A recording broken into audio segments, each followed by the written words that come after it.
রাসূল সাল্লাল্লাহু আলাইহি ওয়াসাল্লাম বলছেন, সুবহানাল্লাহি আলহামদুলিল্লাহি ওয়ালা ইলাহা ইল্লাল্লাহু আল্লাহু আকবার। অর্থাৎ যে ব্যক্তি বলে সুবহানাল্লাহ, যে ব্যক্তি বলে আলহামদুলিল্লাহ, যে ব্যক্তি বলে লা ইলাহা ইল্লাল্লাহু আল্লাহু আকবার, রাসূল সাল্লাল্লাহু আলাইহি ওয়াসাল্লাম বলছেন আল্লাহ রাব্বুল আলামিন তার পাপগুলোকে ঝরিয়ে দেন। কেমন ঝরিয়ে দেন? কামা তাসাকাতা হাদিহি শাজারা, যেইভাবে করে গাছ থেকে পাতা ঝরে পড়ে, ঠিক একইভাবে করে যারা সুবহানাল্লাহ পড়ে, যারা আলহামদুলিল্লাহ পড়ে, যারা আল্লাহু আকবার পড়ে, যারা লা ইলাহা ইল্লাল্লাহু আল্লাহু আকবার পড়ে, আল্লাহ রাব্বুল আলামিন তাদের আমলনামা থেকে পাপগুলোকে এইভাবে করে ঝরিয়ে দেন। আমরা সকলে বলি সুবহানাল্লাহি ওয়া বিহামদিহি। কত পাপ আমাদের, কত পাপ আমাদের!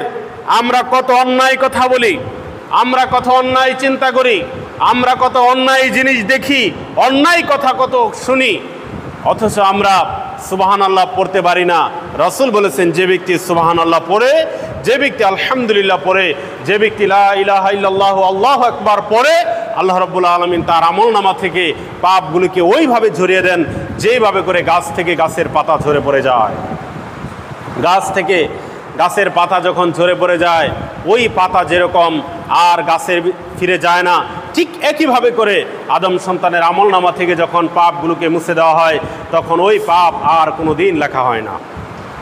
সম্মানিত হাজরিন, রাসূল সাল্লাল্লাহু আলাইহি ওয়াসাল্লাম এই তাসবিহগুলোর ব্যাপারে আরও গুরুত্ব আরোপ করেছেন।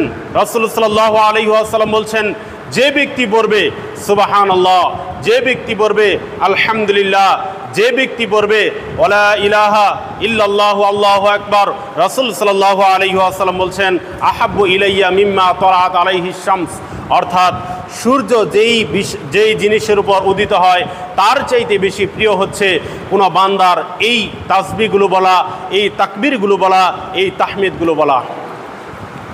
বুঝতে পারেননি কথা? আবার বলছি, রাসূল বলেছেন, পৃথিবীতে যে সূর্য উদিত হয়, সূর্য যখন উদিত হয় পৃথিবীর অনেক কিছুর উপর সূর্যের আলো আসে, অনেক দামি দামি জিনিসের উপর সূর্যের আলো আসে। রাসূল সাল্লাল্লাহু আলাইহি ওয়াসাল্লাম বলছেন, সুবহানাল্লাহ বলা আল্লাহর কাছে এর চাইতে আরো অনেক বেশি প্রিয়। অর্থাৎ পৃথিবীতে যা কিছু আছে, যত সম্পদ আছে, সব সম্পদের চাইতে আল্লাহর কাছে প্রিয় হচ্ছে সুবহানাল্লাহ বলা, আল্লাহর কাছে প্রিয় হচ্ছে আলহামদুলিল্লাহ বলা, আল্লাহর কাছে প্রিয় হচ্ছে লা ইলাহা ইল্লাল্লাহু আল্লাহু আকবার বলা। রাসূল সাল্লাল্লাহু আলাইহি ওয়াসাল্লাম আমাদেরকে এই আমলগুলোর কথা বলেছেন এবং এই আমলের ফজিলতের কথা বলেছেন। এই আমলগুলো অন্য সময় করলেও ফজিলত রয়েছে এবং জিলহজ মাসের প্রথম 10 দিনে যদি এই আমলগুলো করা হয়, তাহলে এই আমলগুলোর ফজিলত আল্লাহর কাছে আরও অনেক অনেক গুণ বেশি।